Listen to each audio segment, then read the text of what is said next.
This is Scott Nelson, who is facing first-degree murder charges after killing a nanny in Orlando, Florida. So you committed the worst possible crime.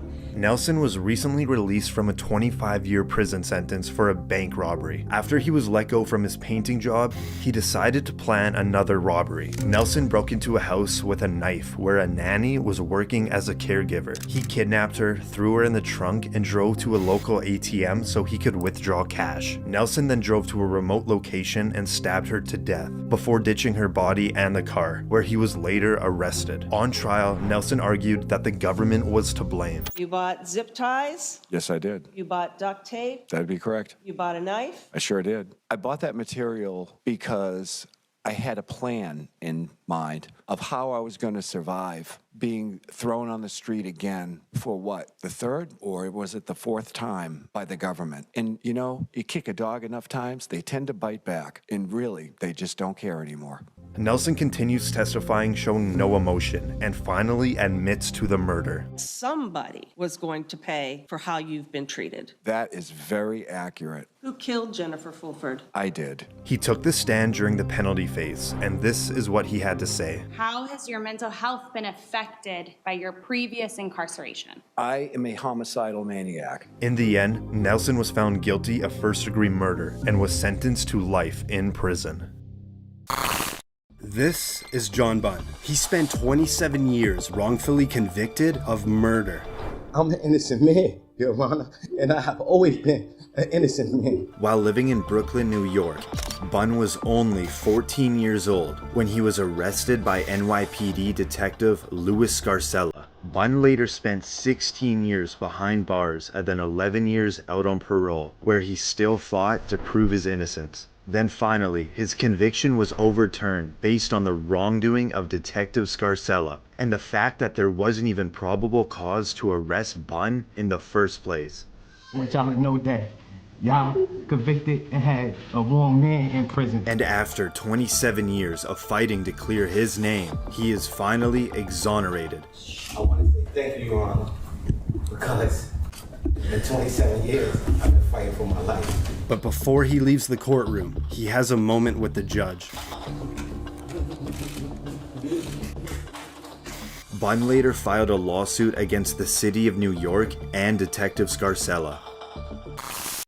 This is Alan McCarty, who was arrested and charged after making death threats to a judge. In a child custody case, a judge ruled against McCarty and took away his children. His erratic behavior towards the judge continued into his court appearances. My daddy owns the building and I look like a f***ing idiot, huh? Brought your dress today, you little f***ing prick.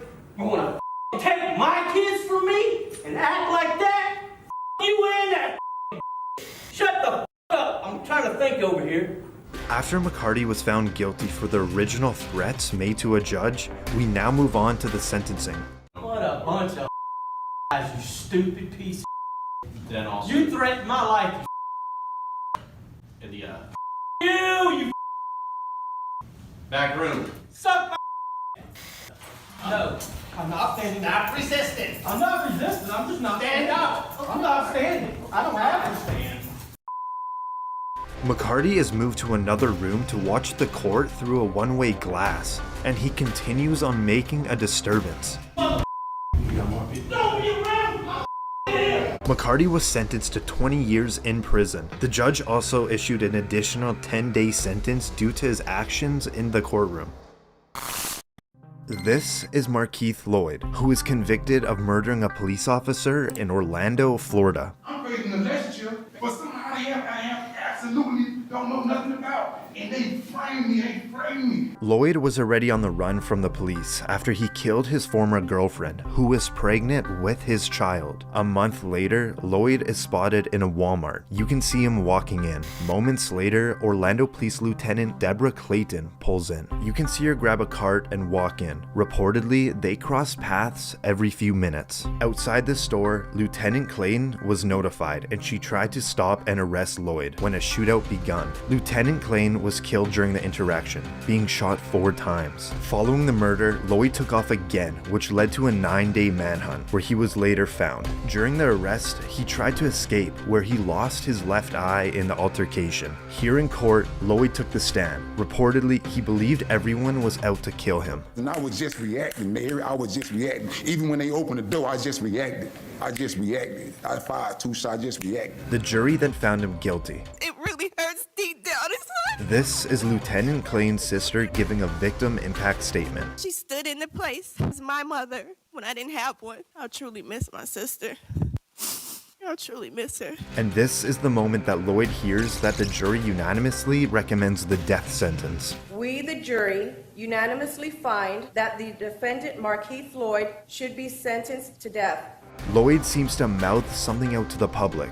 A few moments later, Lloyd has an outburst. You've been trying to kill me. People have tried to frame me for murder. All right, why don't we remove Mr. Lloyd from the courtroom? The judge later agreed with the jury and sent Lloyd to death, where he now sits behind bars waiting for his death sentence.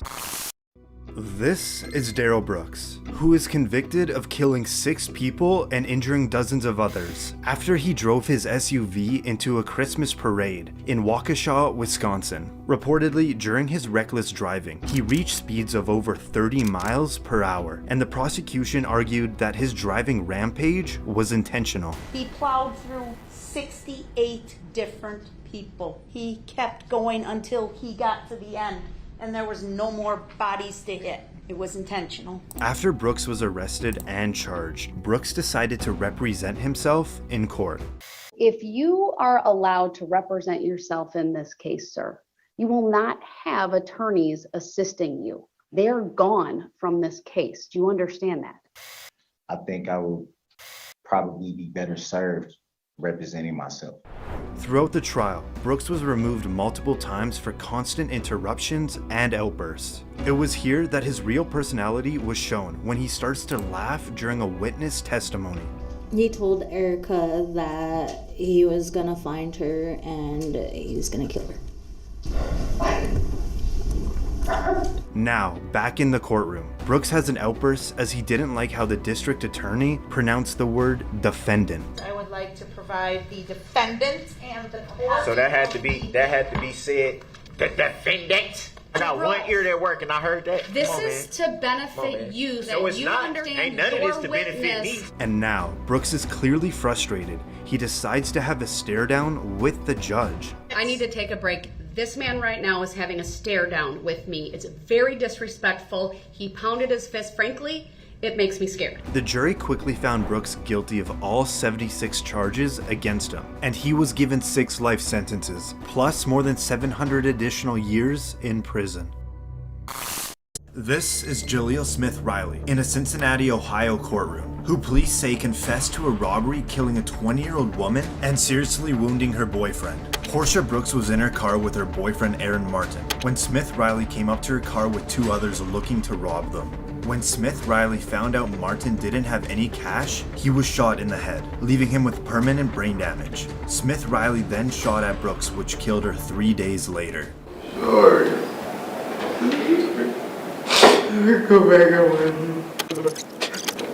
I just want to come home with this. This is somebody that feels genuine remorse. This is somebody that thinks about this every day, and he knows that he can't go back in time and undo what he did. Now, Portia Brooks' mother delivers a victim impact statement. But he killed me mentally, emotionally. He killed my identity as a mother of 3, as a family of 4. This is now Brooks' sister speaking. I have to deal with life without Portia, so he should deal with life without parole. This is moments right before Jaleel Smith Riley gets the news that he will never be allowed to return home again. Defendant serve a term of life without parole as to count 4 for the offense of attempted murder. This is Michael Brady, who attempted a prison escape that resulted in the death of 4 prison workers at Pasquotank Correctional Institution in North Carolina. I stabbed him like 4 to 8 times I hit Jeffrey Howe until he stopped moving. I don't know how many times I hit him with a hammer. Brady was facing 24 years in prison for an attempted murder conviction after he shot at a North Carolina state trooper. And 4 years into his sentence, Brady and 3 other inmates brutally murdered 4 prison workers with hammers and scissors. That man, Michael Brady, beat that man, George Midget, like he was trying to bust concrete. Brady then tried to hop a fence, but then was captured at gunpoint. It was like a bloodbath, and I stepped in between Jeffrey and Wendy, and I slid trying to get in because the whole elevator floor was nothing but blood. During the trial, the prosecutors argued that Brady was the one who planned the attack and had no remorse for the killings. We know who originated the plan. We know who led the plan. After Brady is found guilty, he now takes the stand at his sentencing. I'm up here to tell the truth. You can ask me anything you want. I'm gonna tell the truth. Whether it hurts me, whether it helps me. I don't care about that. You don't believe you're crazy, do you? No, I don't think I'm crazy, no. And you do know the difference between right and wrong? Yes. So you know murder is wrong? Murder is a different name for a death, but yes. Your freedom meant more than their lives. Yes. And now the judge reads out the jury's recommendation. The jury unanimously recommending that the defendant be sentenced to death. Brady seems completely emotionless, and the judge later agrees on the death penalty, where he now sits locked up in Colorado, awaiting his death sentence. This is Franklin Williams, who is convicted of multiple felonies, including armed robberies and fleeing police in Cleveland, Ohio. Again, I'm going to interrupt. Mr. Williams, listen to me. I'm going to gag you in 1 second. Williams conducted 3 armed robberies before leading police on a high-speed chase. He was later arrested and convicted. Now, at his sentencing, Williams would not stop talking, despite more than a dozen warnings from the judge. That means zip it right now. Does that make sense? No, it doesn't. That's a violation of the HIPAA law, Judge. Here we go. This resulted in the judge ordering Williams' mouth to be taped shut. If you spit on, attempt to bite, or injure any of my deputies, you're going to have a bad day. That's what it is. At a following court appearance, Williams has something to share with the judge and cameras. Freedom of speech, no duct tape. With the hashtag. Aside from all the interruptions, the judge can hand down Williams' sentence. You faced a potential maximum consecutive sentence of 134 years. I ordered a 24-year sentence. After Williams received a 24-year prison sentence, the judge later apologized for the duct tape and threw out that sentence. He then appointed a new judge, where she sentenced him to 33 years behind bars. This is Martez Abram, who is convicted on 2 counts of murder for the killings of 2 Walmart employees in South Haven, Mississippi. Abram had worked at the Walmart but was faced with a suspension after he apparently had a knife on him in the store. The day he was suspended, he returned to the store with multiple weapons and opened fire, killing store managers Anthony Brown and Brandon Gales. He was laying on the ground with his eyes open, and I ran up to him and I looked at him. I said, Anthony, honey, please say KC one more time. He also shot an officer who survived due to his bulletproof vest. Once I got out of my vehicle, I heard gunshots and I felt the pressure of the bullet hit my back. He was arrested on site. Now in court, Abram admits to all crimes. That's you, isn't it, sir? Yes. Look at it, please, sir. Yes. Mr. Gale is on the floor going down at this point, isn't he? Yes. Okay, and that's you shooting him, right? Yes. Look at the screen, sir. Yes. That's you shooting him? Yes. And you admit that you shot him in cold blood? Yes. You shot him again, didn't you? Yes. After that, you went back to the toilet paper aisle, didn't you? Yes. This is one of the victim's wife delivering a victim impact statement. You took Anthony from me on the exact day 20 years earlier that we had our first date. And now this is when the judge will decide Abram's fate. In count 1, I will sentence you to death. Count 2, you will be sentenced to death. In count 3, you will be sentenced to life in the penitentiary. As Abram hears that he will be receiving the death penalty, he stands silently, where he now sits on death row awaiting his execution. This is Erica Butts and Shanita Cunningham. They were both charged with homicide by child abuse in Summerville, South Carolina. Butts, who was best friends with the child's mother, was supposed to be caring for the toddler for 2 weeks. The child was only 3 years old. She died from her injuries, reflecting weeks of torture, a time frame that matched the time she had spent with Butts and her lover at the time, Cunningham. What must have been the excruciating sounds that came from that child is more than disconcerting to this court. After both women were found guilty, the judge now hands down their sentence. The court finds it appropriate that each be sentenced to the State Department of Corrections for a period of life. They were just sentenced to life in prison.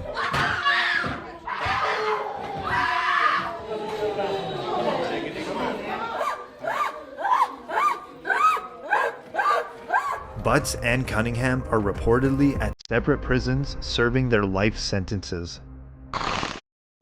This is Keith Ferguson from Kalkaska, Michigan. He was set to court for 12 felony counts, including kidnapping and murder. Ferguson, who was 40 at the time, was engaged in a divorce argument with his wife, Tiffany Ferguson, when he began to suddenly beat her, followed by fatally shooting her in front of their 4 children. He then hauled the children over to Tiffany's parents' house, where he fatally shot his father-in-law. After fleeing the scene, Ferguson stormed a nearby house, taking the owner hostage, and barricaded himself inside the home. After a 7-hour standoff, Ferguson was arrested. The defendant is already murdered, and murdered multiple people, and fled, and has taken hostages. During Ferguson's court appearance, his attitude and remorse towards the situation baffled everyone. All right, Mr. Ferguson, can I get you to stand up there at the podium, please? All right, I need to have you raise your right hand for me. Okay, all right. Just put me back in my Okay, stop. At his sentencing, Tiffany's best friend gives a victim impact statement, saying she always felt that Keith would hurt his wife. I knew one day he would kill her. She would always reply, "He loves his kids too much. He won't kill me. He loved them so much, he murdered their mother and grandfather." When asked about his children, Ferguson never desired to see or speak to them again. The judge responded by saying, "You may not meet the clinical definition of insanity, but there's clearly something fundamentally wrong with you." Ferguson was given a life sentence without the possibility of parole. I see y'all in hell. This is Randall Moore. He is facing 3 life sentences for crimes against his former wife, Therese Ann Lynch. Lynch had left her husband and filed a protective order against him. This resulted in Moore kidnapping and killing his estranged wife. Officer Todd Rowland responded to the cries from the apartment, where he was then shot and wounded. Okay, 303 Adams been hit, officer down. Suspect's armed with 20 shells. Advises nobody come to the door as he will shoot again. Shortly after, Moore had a phone call with a 911 dispatcher. Listen as he explains his motives. I didn't want to do any of this. Okay. But I'm telling you, all I wanted was my son. I just wanted to see my 7-month-old baby. That's all I cared about. Not long after, Moore surrendered, and for Officer Rowland, he underwent surgery for his hand. As the verdict is read out, Moore gives nothing but a slight nod.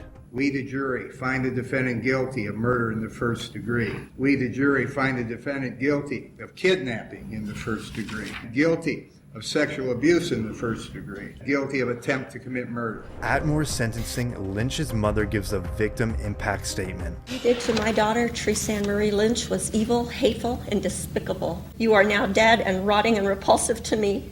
Read the journal she wrote. She hated you. Thank you, Judge. She hated you. Thank you. You're a loser. Moore refused to apologize for his actions, saying he had no remorse for what happened. And I'll tell you point blank, I have not 1 ounce of remorse for Therese Ann's death. It could have all been prevented. All you had to do is let me see my kid. Now you're never going to see her again. But now comes the judge. If anybody didn't know what a piece of work you were before you start talking, they know it now.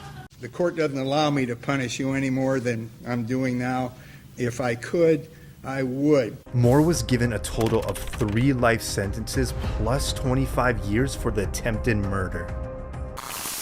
This is David Ranta. He spent 22 years behind bars for a murder he did not commit.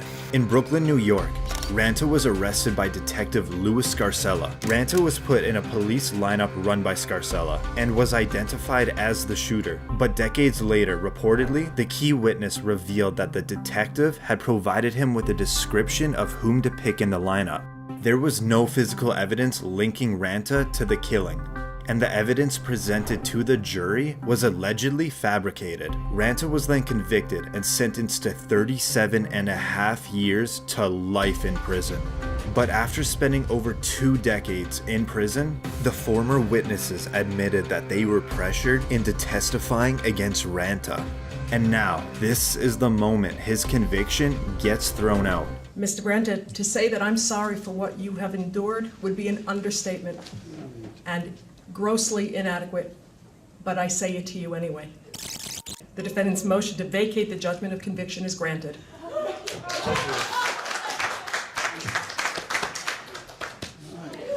After his handcuffs were removed, he hugged his family. With all he owned thrown over his back, Thank you all. Thank you. he walks out a free man. After his release, he reportedly received $2 million from the state and a $6.4 million settlement from the city of New York. This is Diana Lovejoy. She used to be married to Greg Mulvihill living in Carlsbad, California, but soon their marriage fell apart and they divorced. After a messy divorce and lots of legal trouble, it ended with the court ordering Diana to pay $120,000 to Greg for his stake in their family house. The court also ordered that she must share custody of their son. Diana became furious about hearing the court orders, so she planned to kill her ex-husband by teaming up with her boyfriend, Weldon McDavid. Greg was shot in the torso, but luckily the bullet didn't hit his heart and he survived. Both McDavid and Diana conspired to murder, and the court has sufficient evidence against them. It's so painful that some people in this world seem to think that I would have it in me to do this. Interestingly, she fainted in court. She lowered her head down toward the defense table for a few seconds. Verdict. We, the jury, find the defendant, Diana Jean Lovejoy, guilty of the crime of an attempted murder of Greg Mulvihill. And right when you hear guilty, you hear a thud. Guilty of the crime of conspiracy to commit murder. It silenced the courtroom, aside from hearing her family cry in the background. Alright, we're gonna need to take a break. She then is brought onto the floor. And when medics bring her out, she still appears to be passed out. But doctors later found out she had only fainted. Weldon McDavid received 50 years to life in prison because he was the one that pulled the trigger. And Diana was sentenced to 26 years to life in prison. This is Bass Webb, who has been charged with 2 counts of attempted murder in Lexington, Kentucky. You can see on this security camera, Webb tries to run over 2 employees at a jail he recently served time at. Now, at his first court appearance, the judge is about to remove herself from the trial because she knew the 2 employees. Matters, no one ever want to try this case or have any further proceedings, or I'll have to see you for one further second. And now Webb is about to shock the courtroom. He just spit on the judge. The judge wipes the spit off and then kicks him out of the courtroom. Turns out Webb has a very dark past. When he was behind bars, he was charged for the murder of 2 different girlfriends. He was found guilty of the killing of the first girlfriend. Now he's on trial for the second. Webb showed up to court with a tattoo on his head that listed people he wanted to kill. At the bottom was 3 rats crossed out. During the trial, Webb showed no remorse and the jury found him guilty. The judge sentenced Webb to life in prison for his crimes. This is Camia Gamet, who is charged with the murder of her boyfriend in Jackson, Mississippi. Reportedly, the attack happened during an argument between the two individuals and ended with the boyfriend being violently stabbed to death. Gamet was arrested on first-degree murder charges. In court, Gamet would claim her murder was in self-defense and her boyfriend was attacking her. But in the end, she was found guilty of murder. The way I was portrayed, mostly everything was lies. There was a little bit of truth, but mostly I was convicted off of lies. We now move into the sentencing, where Gamet reportedly kept interrupting the judge. You're gonna shut your mouth or I'm gonna have some duct tape put on it. With Gamet showing no remorse, the judge had some final words. You stabbed, you stabbed, you stabbed, you stabbed until he was dead. I agree with the family. I hope you die in prison as well. You know, if this was a death penalty state, you'd be getting the chair. In the end, Gamet was sentenced to life in prison without the possibility of parole. This is Kyandria Cook, who was found guilty of carjacking charges in Volusia County, Florida. 18-year-old Cook and her then 17-year-old boyfriend had used a dating app to set up a carjacking, where the boyfriend reportedly shot the victim, leaving him seriously injured.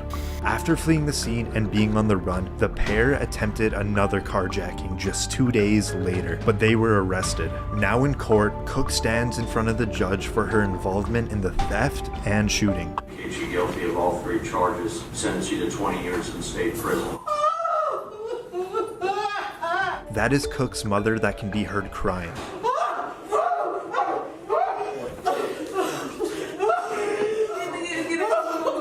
Reportedly, the reason for this very emotional outburst is there was a miscommunication with the assistant public defender, where Cook and her mother thought she wouldn't face any prison time.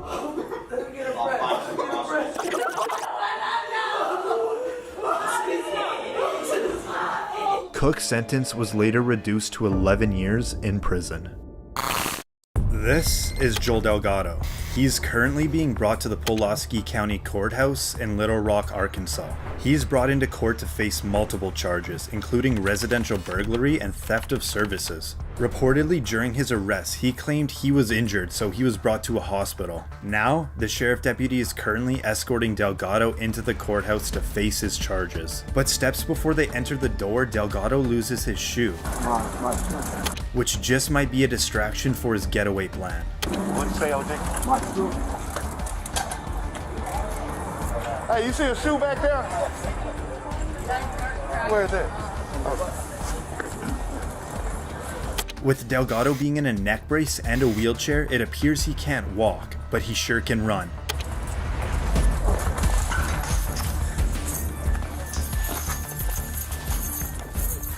Delgado then bolts across the street and down an alley. Oh, I'm gonna catch you, baby. I'm finna shoot your.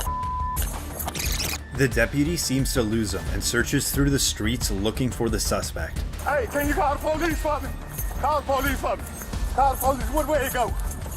Went straight through the alley and cut that way. What you Your need? phone. My damn radio came out. And I tried to get him. Hello?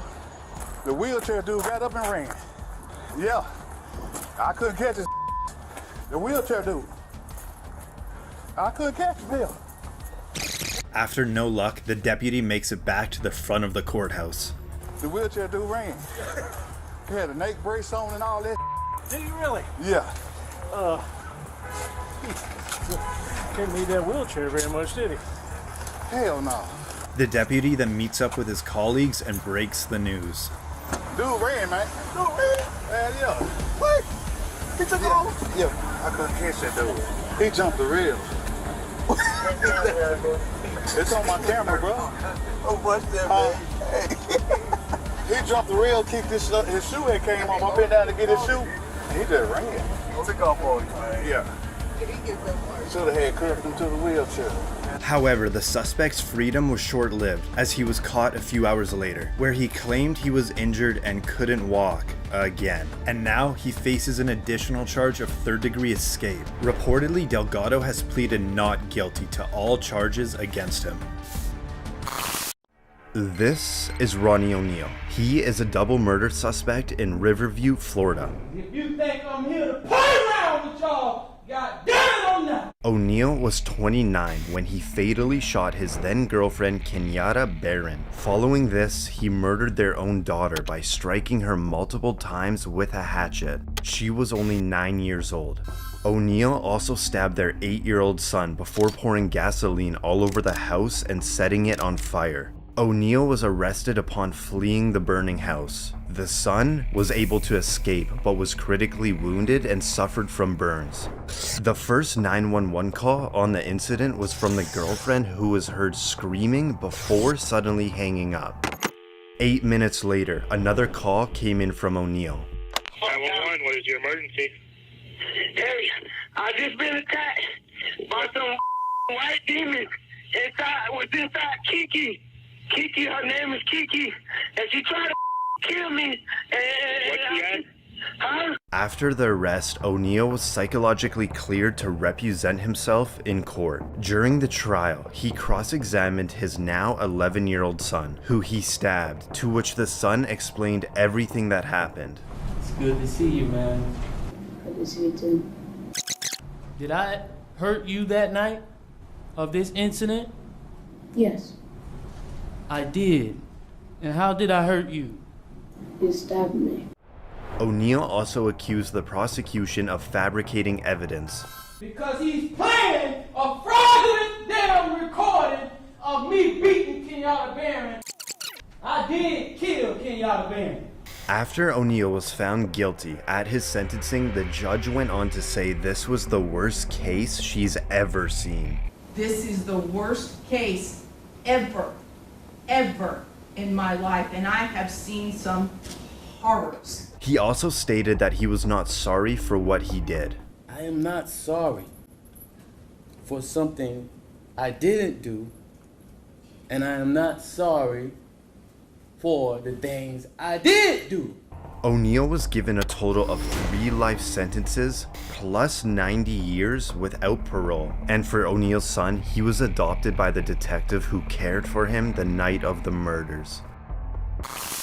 This is Esteban Carpio. The police were questioning him for the stabbing of an 85-year-old woman in Rhode Island. In the interview room was Carpio and 2 detectives. One of the detectives left the room to get water for Carpio, leaving just him and Detective Sergeant James Allen in the room. Carpio grabbed Allen's gun and then shot him twice, killing him.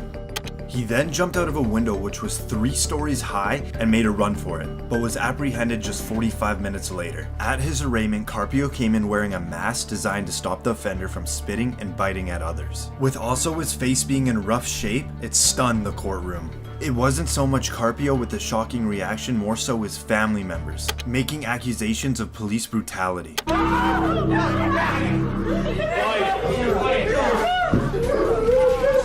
Step off. Not guilty! I'm not guilty, Stephen! It's police brutality. He was mentally ill and he needed help and we couldn't get it. We tried and tried. And he didn't deserve this. An FBI investigation concluded that the police did not use excessive force and that Carpio's injuries were sustained due to his jump from the 3rd floor of a building and struggle with law enforcement. Every day I face the facts of what I did and what happened. He was sentenced to life in prison without parole. This is Callum Fitner in Bradford Crown Court in the UK. He's here to help support his 17-year-old friend, who is currently on the other side of this door. And he's about to burst through and make a run for it. The teenage escapee UC was reportedly just sentenced to 21 weeks in custody for the theft of a mobile phone. But keep your eye on Fitner, as he's about to press the button for an automatic door to open, leading his friend to freedom.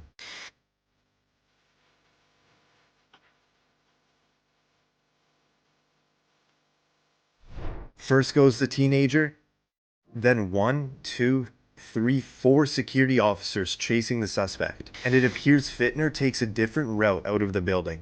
The teenage phone bandit makes it out of the courthouse and is gone, and it appears the security officers lost him. And for Fitner, he walks out casually, hopping down the steps like nothing ever happened. The teenager was on the run for 2 days when he was arrested and sentenced to an extra 6 months in jail for the escape.